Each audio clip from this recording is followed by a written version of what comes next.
Marvelous Talk podcast is in your area, and I'm gonna tell you the truth. I am super, super stoked because tomorrow we get Thor, Love and Thunder. I'm talking about we get a Marvel daytime love story, and I am here for it. You hear me? I am here for it. But I'm here with the usual suspects. We've got Max, who's full of energy and ready to go tonight. What's up, Max? How are you? I'm doing good, man. I missed the Saturday show, but happy belated 4th of July to everybody out there. I'm excited because we're about to have some love and thunder in the air, and everyone's favorite Asgardian Thor is back on the big screen. Let's get into it. And Big G, man, how you doing tonight, man? What's good? You ready? Man, Asgard is not a place; it's a people. So I'm ready to see. I'm ready to see the people in a few short hours. A few short hours. It's almost midnight. It's time to see the people. Definitely gonna be in there with bells on. I guarantee you that. But before we get into the talk, man, we're definitely gonna get into the fact that if you like what you see, make sure you like and subscribe. Like on Facebook, subscribe on YouTube and Twitch, so that when we go live, you'll definitely get those notifications. And definitely, we're gonna get it like this.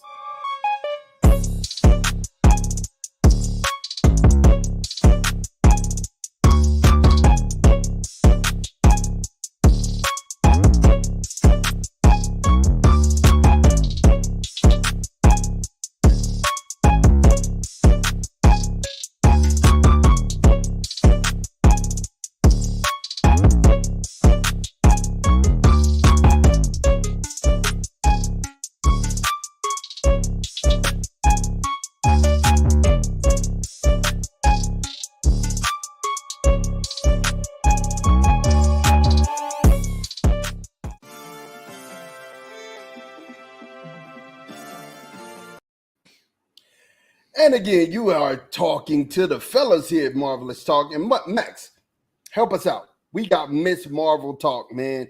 And it's Miss Marvel episode 5. Let's go, man. What do we see, man? Let's make some sense of it. Picking up where we left off last time, we're back in August 15th, 1947 in India. There's a whole migration of the Muslims are going to the Pakistan territory, and a lot of the Hindu are staying in India. This creates a lot of problems because they cannot mesh well. And we see a young woman running for her life. She lands in a field and she's accosted by the owner of the land. He's like, "What's going on? I have a place. I have shelter for you. Come by." We learned that this woman is Aisha, Kamala Khan's great grandmother. She's wearing the bangle, the one that's been all the fuss of all the episodes. They meet, and immediately he's spitting game Hassan. He just wants her. He lays his game down quite flat. And before you know it, they're starting a family. She's pregnant. She gives birth to Kamala's grandmother, and they're living a normal life on his farm where they grow roses. It's beautiful.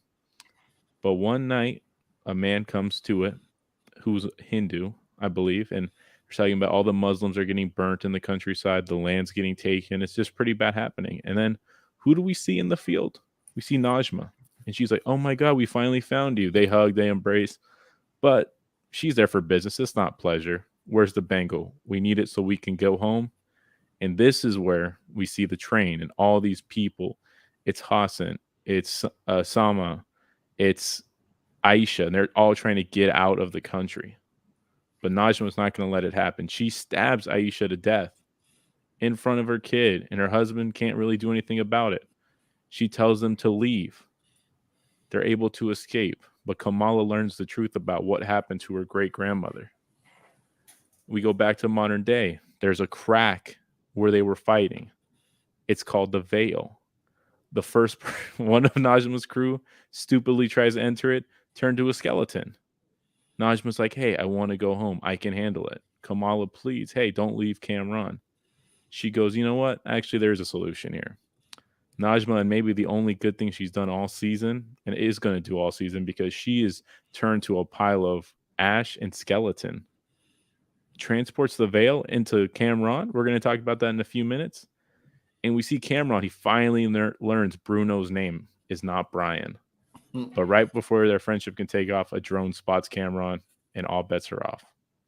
Mm. Where do you guys want to jump into first? You muted.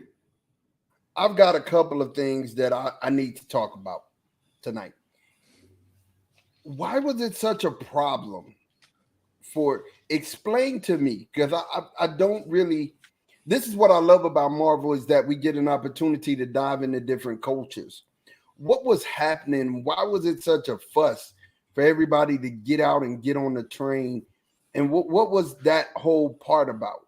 I mean, they tried to give it to me, but I didn't catch it. I think it was just explaining the division in India and / Pakistan, how the Muslims were all trying to leave to go to Pakistan while the Hindus were staying, and there was just strife between religions. I don't think that's any secret in the real world. Whether it's Christians, it's Muslims, it's Hindus, it's any other religion, people can't really seem to get along with different religious beliefs. And I think that's what they were going for, that Aisha, her family, they were trying to get out. They weren't running from they weren't so much worried about the religious aspect. They were worried about Najma, and Najma took care of business. Yeah. She got the drop. So that was my thing there. I wanted to explore that from a cultural sense to figure out what was going on culturally, because I didn't quite grasp it, but I thank you for kind of clearing that up. Mod, it's true history. If you really know, it's actually true history. The British invasion of India separated the country, and that's how Pakistan became Pakistan. British colonized India. That's what. Isn't it good that we're getting this type of lesson in Marvel? Yeah, you know what I'm saying? We're getting a real history level lesson in Marvel. The issue that I knew about it and even did a little bit of research after I watched the show just to refresh my memory was that Mahatma Gandhi was like the guy. And I forgot that was the whole reason why he became who he became. The Nobel Peace Prize guy, the guy that everybody always talks about, Gandhi became who he was because of the partition that was created in India between the British government coming in and taking India over. So I was like, wow. Yeah, they tied that directly into a comic book story. So that's really neat. Can we agree? Can we all agree that Najma was trash? Can we all agree at this point can we all agree that she's trash? Yeah, I would go with that. I mean, she sucks. She was just I honestly didn't like the character. I didn't really like the way it was done on screen. I don't want to blame the actress, but I just didn't like her at all. And maybe that's what they intended, but I didn't think she belonged in the show. So she was in the show 5 episodes. That was a really quick arc. Kind of like, dang, why it felt a little rushed to me. But to me, it sort of ties to the comic book, man, because Cameron actually develops his powers based on the death of a family member. So it doesn't give you specific backdrop story about who actually died. I don't know if it was a grandmother or grandfather, but when he was exposed to Terrigen Mist, that's how he got it was like a transferable power for him to understand and know that he was now an Inhuman. So I think they took liberties once again with Kevin Feige and just like did a little short story arc to bring the grandmother and saying, okay, his powers really got unleashed because the grandmother died and she sacrificed herself. And I think they're setting Cameron up to be a supervillain. That's just my thing. That was my next question. That was my next question, G. Did we just witness the birth of a supervillain? Didn't he feel like he didn't feel like he was genuinely there to get my guy's help? It almost felt like he was there to find Kamala, you know what I'm saying, and do harm. Like he finna do harm to Brian. You know what I'm saying? How do you feel about that, Max? Did you feel like it was like a eerie undertone with him? Yeah, there's definitely like an air of mystery about his future. And if you want to believe he's a hero, well, what about earlier where he went against his mother and tried to protect Kamala, but maybe he finds out what happened.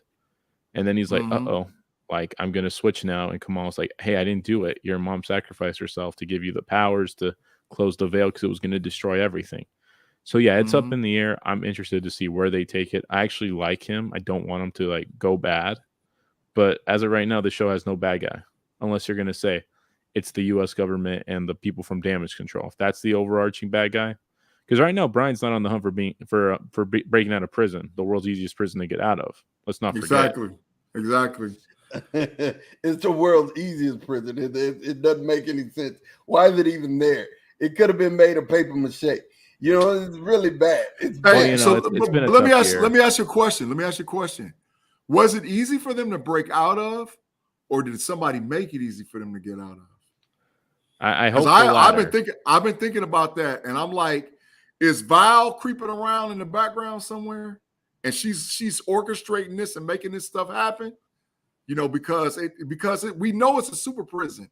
We know from the the comic books, you got the cube, you got Dimension 42, you got the little small world where everybody shrinks down. They have the You got raft. all these different, the raft. You got all these different super prisons. So was it really that easy to break out of, or is somebody orchestrating and letting it happen? You know, that's to be continued, because we already know that the abomination was with Wang in Shang-Chi, and he teleported Wang. Wang is a Wang, goop. yeah, and he teleported out of that? that super prison. He teleported out of that super prison. So it could it be that there was some orchestration going on? You know, I don't know. That's maybe to be continued. No, I think it's a valid point. It's definitely something that could play late into the later parts of the show, because maybe she comes out of the woodwork and she's like, "Hey, you're not going to thank me for getting you out of prison, because you guys would have been rotting if it wasn't for me." So we don't know, and I think that's an interesting point you brought up, G. I like the idea. Mm-hmm. Val's something else. I think she's I don't think she's the puppet master. I think she's being dictated by somebody else. But she's Sharon right now Carter, putting the pieces together. I don't know. Yeah, I think Sharon Carter might be a puppet too. I think it's somebody sent real big that's behind moving pieces, you know. And so, but Val for right now, she's the link. We know that Val's putting together a super team. We know that. Whether or not it's the Thunderbolts, we don't know that for sure. But we know Val's putting together a squad. So maybe she's behind this whole damage control. I don't know. But it could be the Kree too, the Kree and the Skrulls. I mean, this thing's got a lot of ways to go, man. For it to have one episode. And here's the thing that really got me. Kamala was actually there to see Aisha die, right? Mm-hmm. And if it wasn't for her, you know, giving the first two steps to her grandmother, then the grandmother wouldn't have used the bangle and the stars lit up too. Now, but can you tell me why nobody else saw that? I mean, what? How is it that nobody else saw these stars? You know what I'm saying? And had questions in their mind. I don't get it. I don't get that. That's my big problem with this episode, was the flashback, especially this part of it. I actually liked the part before, but it didn't really make sense that Kamala helped her. And unless there's some huge lore behind it I don't know about, which I don't believe there is, Big G, I'll wait. I'll ask you in a second. But yeah, I don't know. Was it just me, or you guys were confused too? It's like, why did Kamala? I thought it was just more like you watch, you learn type thing. Like how even when Mark Spector went back, he watched. He couldn't influence anything. You watch and you learn. Yeah. Yeah, but she like saved the day, but it already had happened. All right, so I got the inside scoop on it, man. I already did the research on it and checked it out and rabbit holed it. Right. The issue is that the conversation that He Who Remains had with Loki about how he created the TVA and how one version of himself helped another version and helped eliminate another version and eliminate another version and add to another version. That's actually called the grandfather syndrome. And so that's literally what you just saw with Miss Marvel. She had the grandfather scenario happen. She would have never been born unless she would have went back in time and helped her grandmother. So it all dimensions all lie on top of themselves, because it creates the perfect timeline, which that we know is called the TVA. So Loki, they actually talk about it and make reference of it. I was just waiting to see when there was going to be another character that had the grandfather syndrome or grandfather scenario happen. And we sure enough just saw it in Miss Marvel, because one doesn't exist without the other. So now are we playing with dimensions? Are we playing with time? What is actually happening? Because now we're seeing stuff lay on top of each other, which is completely different than anything outside of He Who Remains talking to Loki and having a conversation about it. That's when he was messing with that clay stuff, that sand stuff that looked like, you know, how it started out at the beginning of Black Panther and how everything just merged when they were sitting in his little fortress and he showed all those statues. That's what he was talking about. So I was like, yeah, something's going on tough with the whole timeline and all whatever else, man.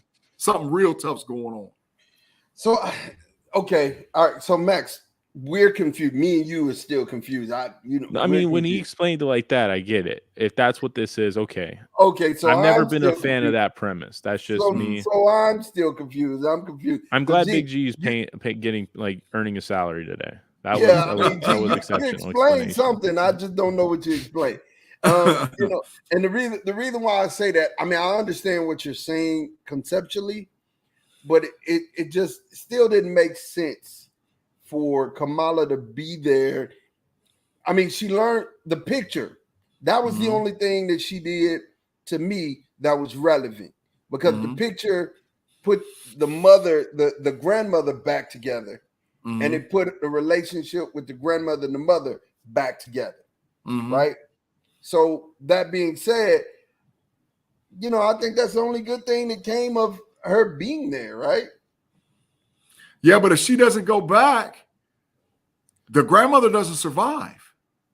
You see what I'm saying? Like that loop has to happen in order, because remember, the grandmother made a big deal out of it, talking about there was these stars that showed up and led me right to my grandfather and all, but she didn't have full recollection that there was actually a character there that helped her get there, right? All she could remember, because she was like a baby, all she could remember, and on top of it, it was a traumatic event. So it was a traumatic event, and she was a baby. So all she could remember was these stars was in the air, and they led me to where my dad was, right? That's all she could remember. So the issue is that Kamala actually, but that was the inscription actually on the bangle.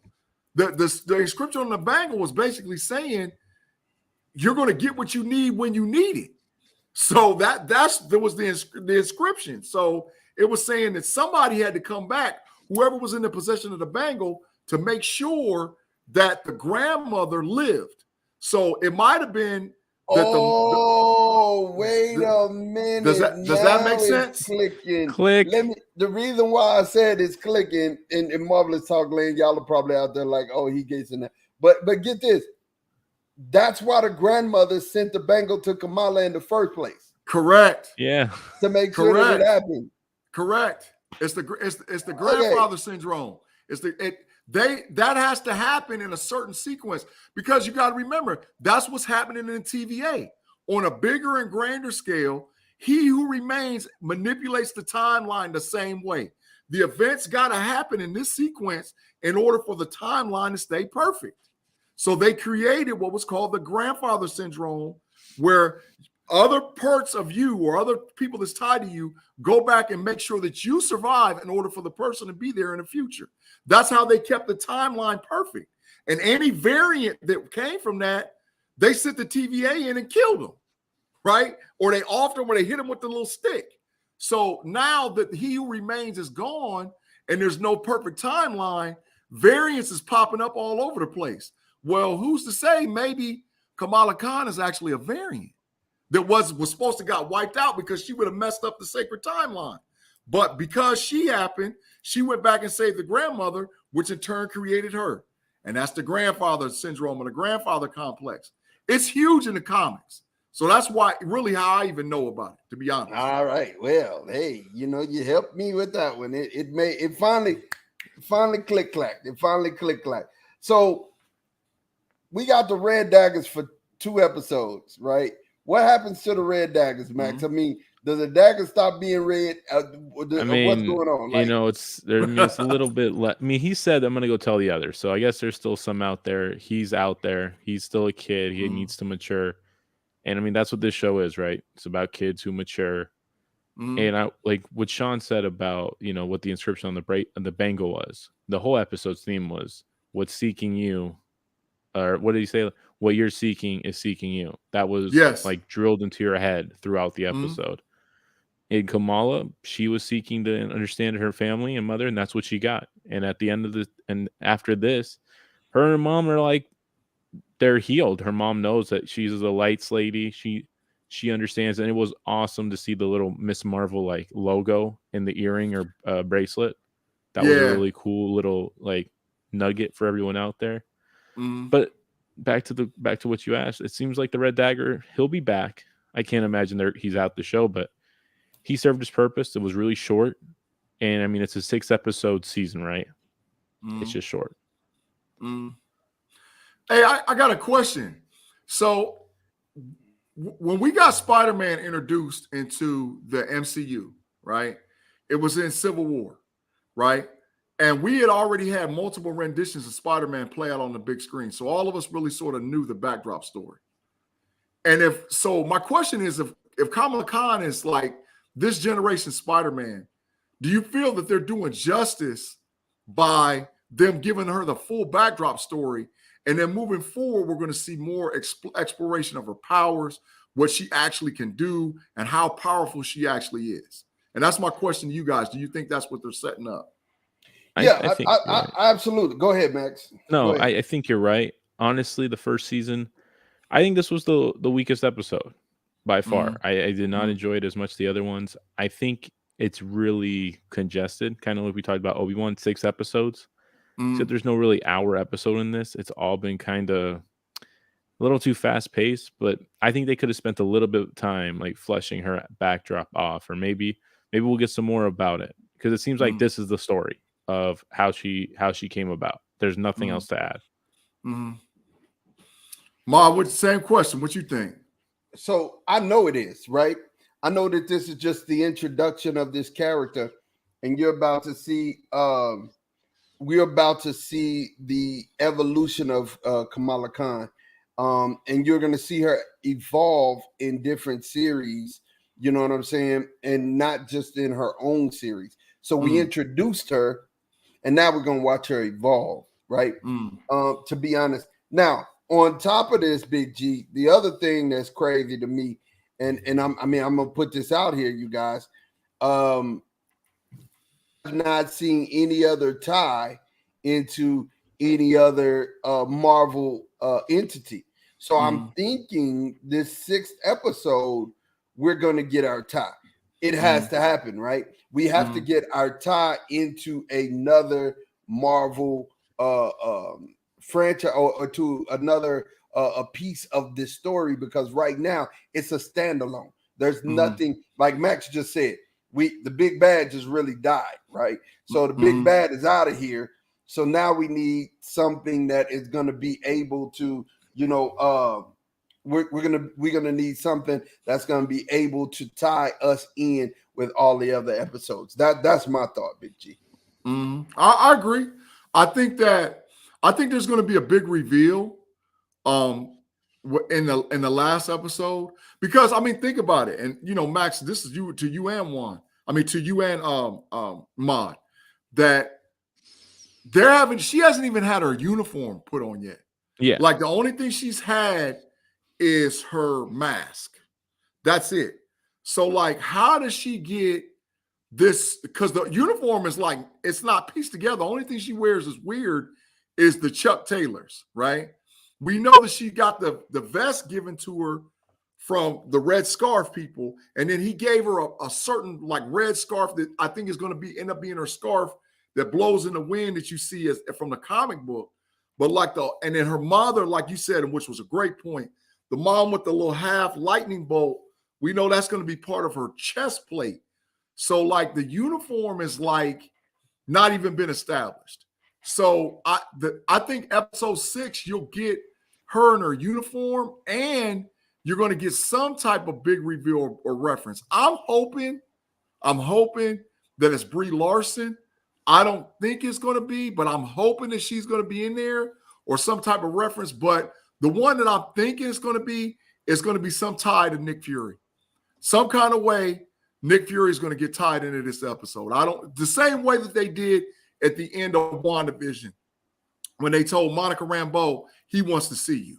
So I think there's going to be a reference like that. Why? That there's going to be. Why would we have to see Nick Fury? Well, I think that would bring in the Young Avengers, right? That would be kind of like at the end of Iron Man 1, where he's like, "Hey, we gotta talk. We have this initiative we want to talk to you about." But Monica Rambeau is not a part of the Young Avengers. Oh, I thought you were talking about Kamala Khan. Right, but that's why I'm saying for Monica Rambeau, I don't know why it would be Nick Fury, but Nick Fury, he's the guy who's moving the chess pieces. People want to talk about he doesn't have any powers. Well, his power is he moves people. He gets people pointed in the right direction. That's a skill. It's like he's like the head coach of the team. He got to make the decisions that are going to have implications down the road. Yeah. And I think if there is a guest spot, if this ties into some other thing in the Marvel Universe, I think it really gives us a level of validity that it kind of needs right now. It has to. But like I said, it has to tie into something. It has to tie into something. It definitely does. But all in all, I give the episode a 7.5. Give the episode a 7.5. Give it a 7. Yeah, I'm with both of you guys. Go ahead, Max. Go ahead. Are we in agreement this is the weakest one? Yes. Yeah. Is it weird to say that when you fight the big bad and it's the weakest one? That's kind of a weird thing because it wasn't really a fight. It was literally, I guess the fight was in the last episode, but that wasn't really a fight. It was more of a chase with a little bit of a fight.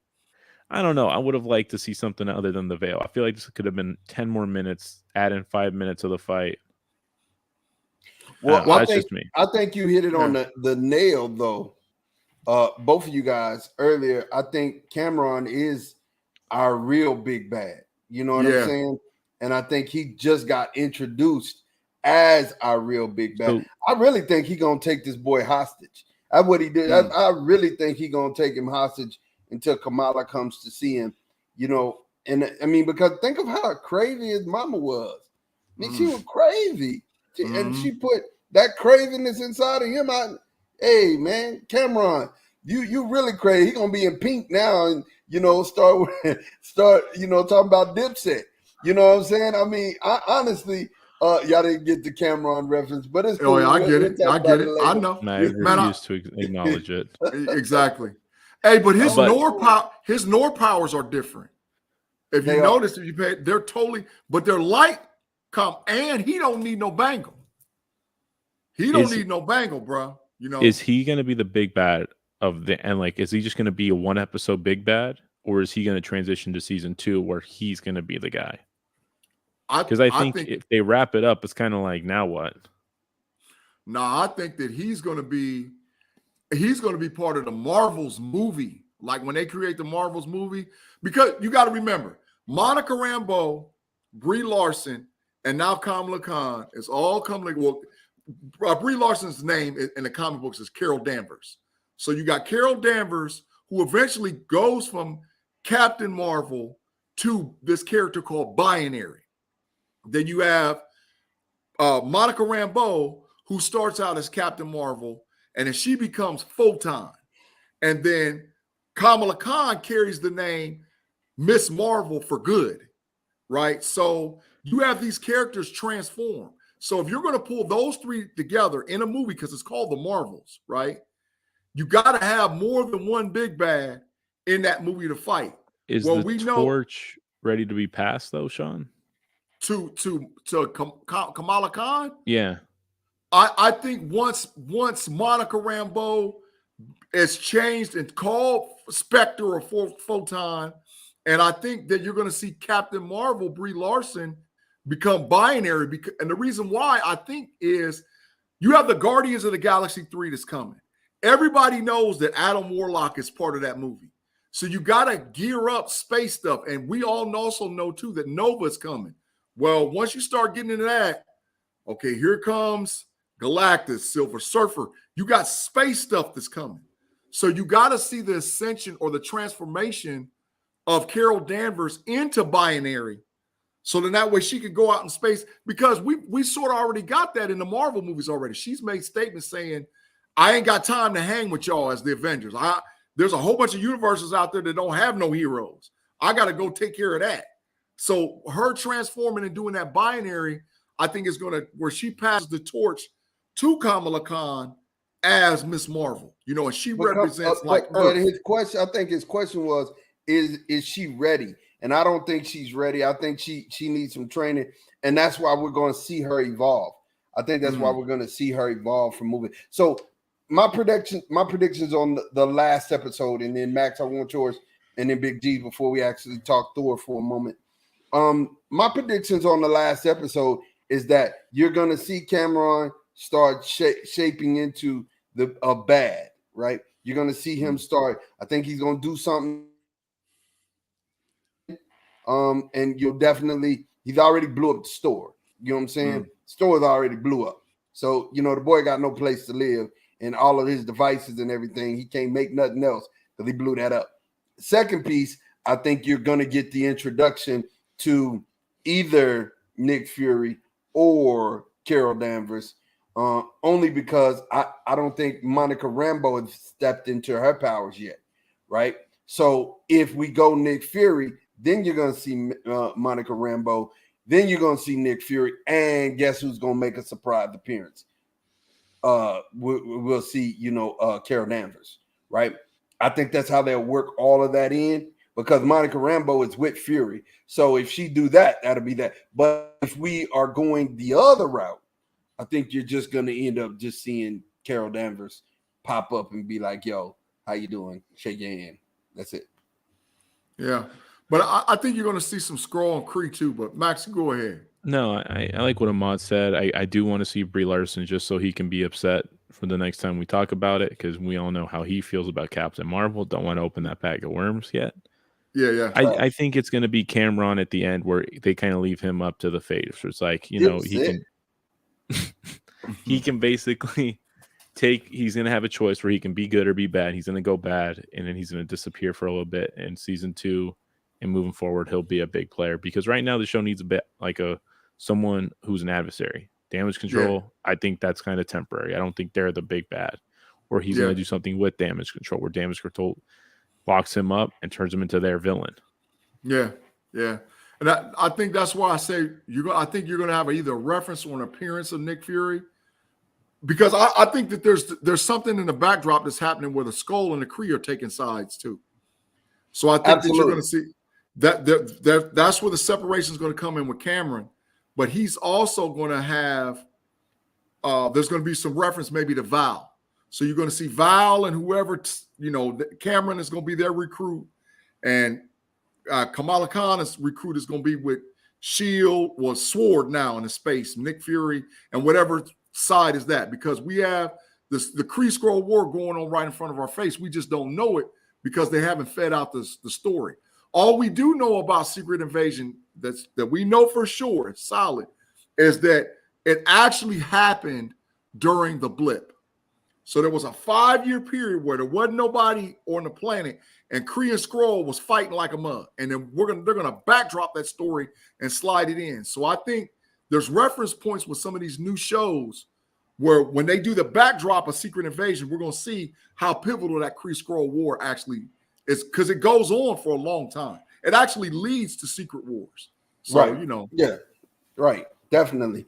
So maybe that's where it's gonna go. G, I like it. I like it. I like it a lot. I like that too. I like it. What about you, Max? No, I get mine. I think it's Cameron's the key, and we'll see what I think there will be some. I think that Skrull Kree could be a cool little thing that they haven't really explored a lot of. I think it would be cool too. And it's very possible, because that's what they did in that trash movie called Captain Marvel. They introduced the Kree and the Skrulls, definitely there. So I mean, hey, doing it in a better series than the movie. This series was better than that movie. I mean, honestly. So anyway, I Sean, ain't watched the movie again since the whole thing. It's trash. It's garbage. So Sean, we were going to talk about Thor next. Yeah. He'll go on a tangent with that, bad baby. I mean, I'm not touching that. I'm just glad you're very energized.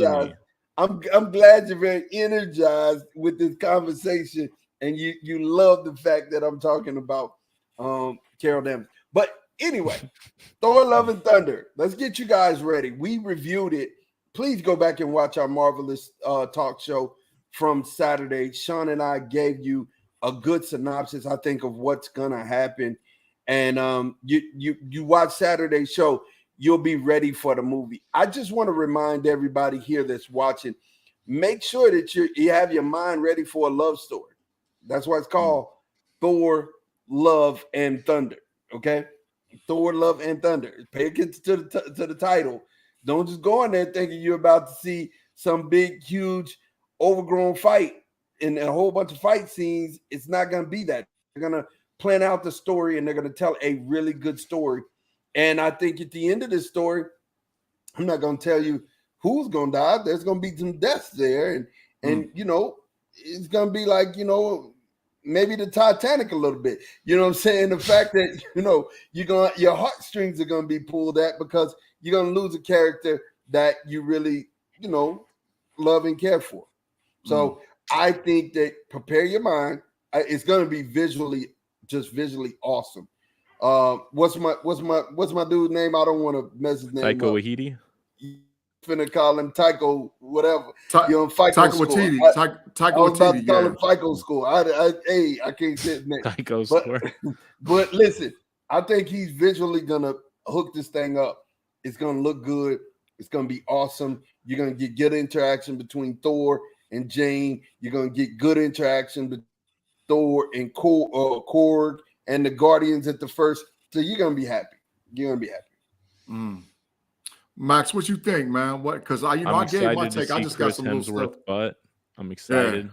That's really what I'm like. No, you know, this movie to me, it has big shoes to fill, and I think Ragnarok might kind of damage this movie because let's just say this movie isn't 9.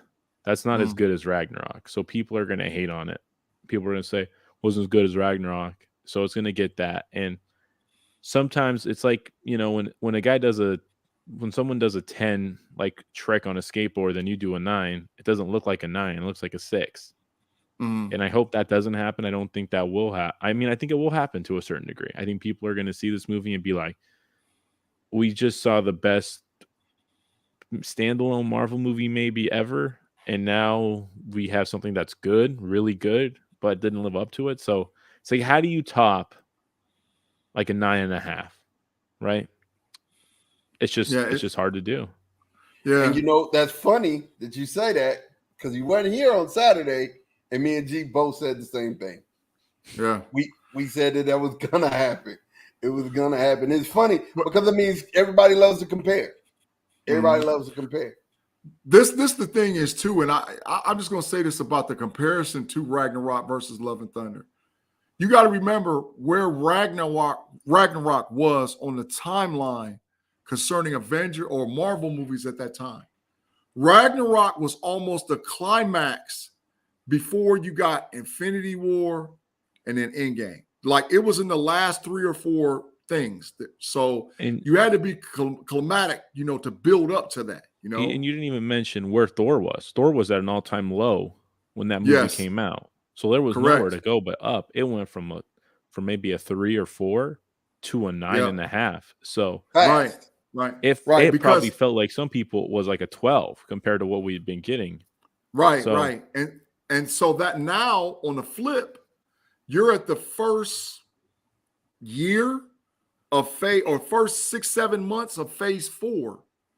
So it's 2 different places to where now Thor was moving to becoming a flagship production for the MCU.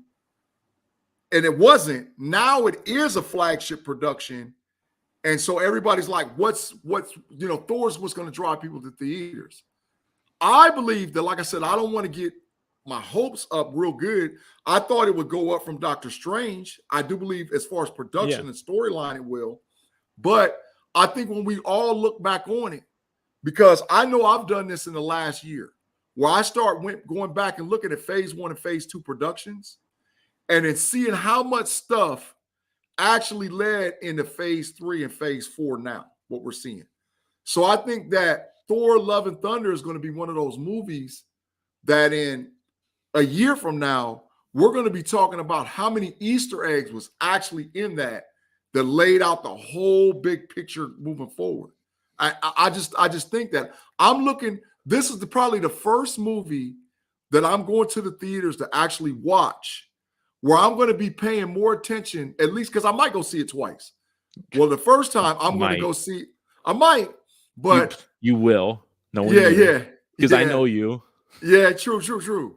But I think I'm going to go watch it for the Easter eggs, right? And then maybe watch it for the storyline. I want to see all the little stuff so that way, I'll be like, man, do you realize what they just put in there, what they referenced or what they talked about and what that's going to lead to with this and that and this and this? Because I'm one of those type of people, I want to see like where Feige's going, right? And I know he wouldn't have wasted the time to put Guardians in it. He wouldn't have built Guardians of the Galaxy into Endgame to bring them to Thor Love and Thunder to just D them off, even though they might only be in the movie 15, 20 minutes, right? But he's building something huge for like an Easter egg spot for moving forward. So, like I said, I think I'm going to go watch it twice. One time just to watch all the Easter eggs. You think, and then another time and I already made that joke. Totally, move on. I made that joke already. Yeah, no, I heard Max say it. I think you think you're gonna watch it twice. You're gonna watch it twice. I'm gonna see it 3 times, 4 times. You know what I'm saying? That's just that's the nature of the game. And Max is gonna go. He already has his tickets. He's gonna go and he's gonna see it, and he's gonna tell us, "Don't spoil the movie for him. Don't spoil it. Don't spoil it." I'm gonna bring my VHS, make some video recordings. I'm gonna sell the VHS at a hot dog stand for $5 a pop, and I'm gonna be pissed if somebody walks in front. Hey man, I'm trying to record. Just get down. So I'm trying to bootleg it, but no. I think you guys you made a really great point, Sean. And I think this is the best way to sum it up. It's different to make a movie and have no expectations than to make a movie and have huge expectations. Yes, that's exactly what this movie is. On Saturday, I want to know your guys. I know what you guys said for the post credits. How sure are you guys? And this is what I think. This is mine. I want to see Beta Ray Bill. I want to see enough. I mean, if there's already 2 Thors, I think we can see 3. So I want to see a Beta Ray Bill, and they might drop an Easter egg, like Sean said, but I want to see a post credit scene with him. Well, they actually released the doll. They released the Beta Ray Bill doll when they put out the merchandise for Thor Love and Thunder. There was a Beta Ray Bill that was inside of that pack. You know, those dolls tell the truth. Those dolls are markers for where this movie's gonna head. I mean, but for the most part, no, I'm being dead serious. Yeah, they're 85% true. I mean, I think there's only been one person that wasn't there when they released the doll. But here's my thing, and then we're going to get on our parting shots. I believe in my heart of hearts that if you go in, and I just need everybody to hear me, don't go in, just like G said, don't go in comparing it to Ragnarok, just like Max said. Don't compare it to Ragnarok. Don't, because they're separate movies. They're and G made the comparison of the fact that Ragnarok was dead in the heart of the middle of what we were doing in that last phase of the Marvel, because you had Infinity Wars and then Endgame like right behind those. So when you have those movies like right there, you have to build climatically up. This isn't a climatic build. This is a slow burn, and I believe that this movie is going to tell more of a story than you're going to get action. So please don't be comparative, and please make sure that you understand it's a love story. That's it. Can I say my parting shot, because what you just said works perfectly for what I'm going to say. Go ahead. On Saturday, me and Sean are going to be comparing this movie to Ragnarok at some point, and I'm sorry. I'm sorry. It's just the nature of the beast. We have to do it. I'm going to hate myself every step of the way, but just tune in on Saturday for our review of the movie. Sean, we're going to do it. Let's be real. Yeah. This is just like you saying I might go see it twice. Okay, sure. Yeah, come on. That's what I'm going to say. Big G parting shots, bro. Hey man, I'm excited to go see the movie, man. But my party shot is a little off base and off tune concerning this movie. My party shot is the excitement that I have for D23 and for it to finally be back, and for us to have San Diego Comic-Con for it to finally be back, man. Because we got the end of Miss Marvel. Yeah, we got Thor: Love and Thunder. But man, D23 and San Diego Comic-Con is going to be off the chain. And I can't wait for the first footage of Black Panther: Wakanda Forever. Oh my God. I saw some pictures and I was like, if those pictures are accurate, man, come on, man. Come on, man. Oh my God, I cannot wait. Oh my gosh. Oh my gosh, I cannot wait. I'm telling you, man, I'm losing it. Right now, those pictures of Namor and oh man, and Shuri. Oh my, listen, I'm excited for that too. Max, last question, Max. I've been seeing rumors of an Ahsoka series. Are we about to get an Ahsoka series, bro? We are, and I don't know how to feel about it. Ahsoka to me is a really polarizing character. A lot of people like her. A lot of people love her, dislike her. I'm in the camp where I can't really decide. I'm not a big fan of Rosario Dawson playing her. Ahsoka at the end of the Clone Wars was really dope. In the beginning, she was annoying. So, we're going to get it. She was like kind of cool in The Mandalorian and Boba Fett.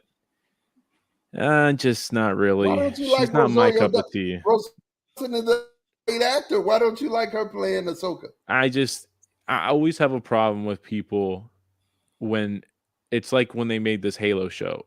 You're not Master Chief's voice that I've grown up with, that I like associate with it, and the voice is so important. That's why I love Bo-Katan so much, because the voice actress who played her in the cartoon is the real life actress for her, and it works. It's better like that. It's not necessarily Rosario Dawson sucks. I mean, I love 7 Pounds. She was great, but I mean, I bet you guys didn't think that I was going to mention that movie. No, I did not think you were going to mention 7 Pounds. That was like, stay away from jellyfish. Moral of the story, but I just think it would be better if you had the voice actress, and it's like two different people. I just don't like it. That's just me. All right. Well, I didn't know that we were going to get an Ahsoka series, and I was like, oh wow, okay. I said I had to ask Max about that. But you guys, man, thank you guys for hanging out with us tonight here on Marvelous Talk. Man, I'm telling you, if you like the content that you heard, make sure that you like and subscribe. Like us on Facebook, subscribe on YouTube, so that when we go live, you will be right there to get it. For myself, wait a minute. We do have a comment here. John Campia said Rosario Dawson made me interested in Ahsoka. Hey, listen, she's a great actor. She's a great actor. I mean, I'm gonna be real with you. I don't share Max unenthused. I like her. I like her as an actor. Yeah, I'm really, to be honest, excited, because I think that we want different storylines from Star Wars, right? This character has been explored somewhat in the Clone Wars, but I think that they could do a better job of giving us exploration into the Star Wars universe through her storyline, because she was little known. Like, they brought her in towards the end, and like I said, the Clone Wars gave us a little bit, but I think that moving forward, she could be pivotal and huge with trying to salvage the Star Wars universe. That's just me. Yeah. Well, all right, you guys, man. We thank you guys for hanging out with us. We are out of here. Thank you for sitting with Marvelous Talk. Peace.